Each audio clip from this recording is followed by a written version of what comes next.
Get ready. 10 seconds. 5 seconds. Start. The measure before the House is intended to remove some grave deficiencies in our arrangements for the training of technical personnel. At any time in any country, it would be a matter of very great importance that for the functioning of its industries there should be technical personnel of satisfactory quality and in adequate numbers. For India, at this stage of her economic development, when the country is making the maximum effort for rapid industrialization with a view to achieving what we call self-sustaining progress, there is nothing more important among the requisites for the success of our plans than this one factor of the availability of suitably trained personnel in sufficient numbers. This deficiency has persisted for some time. It has been brought to our notice by several committees that we should try to persuade the employers to make arrangements for the training of apprentices. The committee, of course, touched the question of institutional training also. Defects are to be removed in the case of both kinds of training, namely institutional training and apprentice training. Regarding institutional training, in the course of past 10 years, we have succeeded in making adequate arrangements.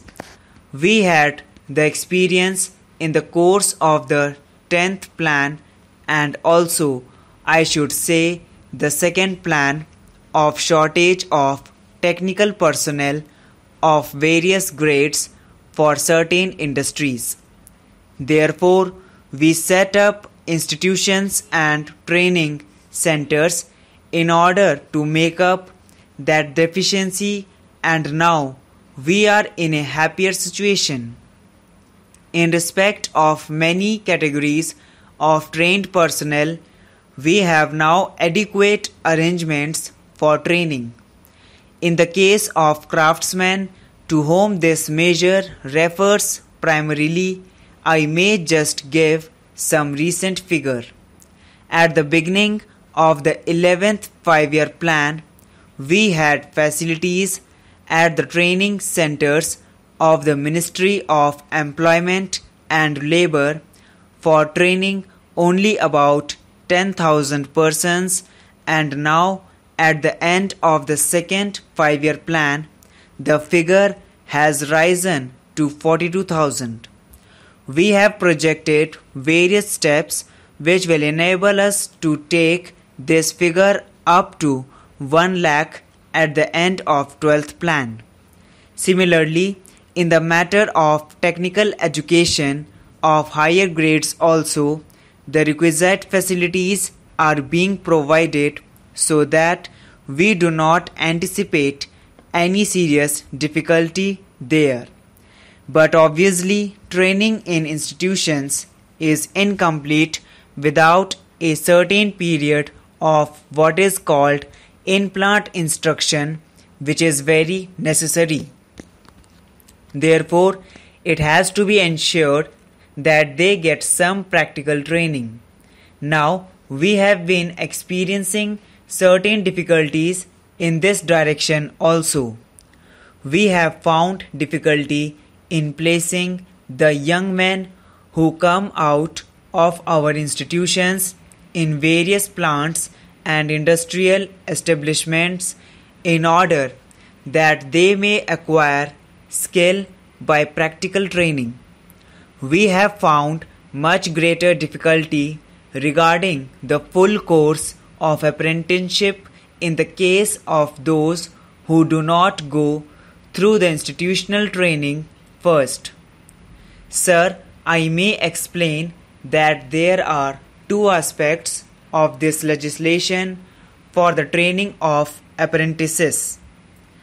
One is the objective of regulation and enforcement of certain standards so that if a person receives training in one place, he can go to any part of the country for that type of work because there will be the guarantee that he had received training of the requisite standard. That will ensure mobility of trained personnel throughout the country and also ensure that proper standards are being observed in training. The other aspect is that we have to make sure that we are able to provide the industries with a sufficient number of technical personnel of this type.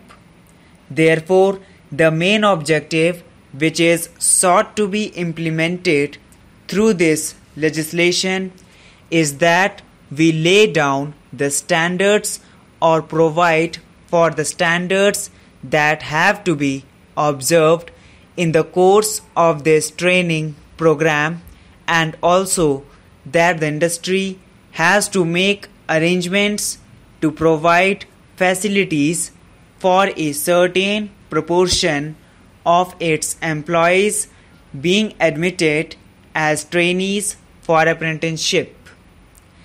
I will now refer to the various clauses of the bill just to explain very briefly the scheme of this proposed legislation. Chapter 2 refers in the first instance to the qualifications for being engaged as an apprentice. The age should not be less than 14 years and certain standards of education and physical fitness as may be prescribed have to be satisfied. Then the procedure is laid down as to how an apprentice enters into a contract of apprenticeship so that a number of conditions affecting the relationship of the apprentices with the industrial establishment with the employer are properly laid down. Apart from these conditions, it deals with various other matters which are referred to in subsequent clauses. Sir, the period of training is also to be prescribed. In the case of those who have passed the trade tests conducted by the council, the period of apprenticeship shall be determined by the council, and in the case of other apprentices, this will have to be prescribed. There is a provision which lays down how this contract could not be brought to a close.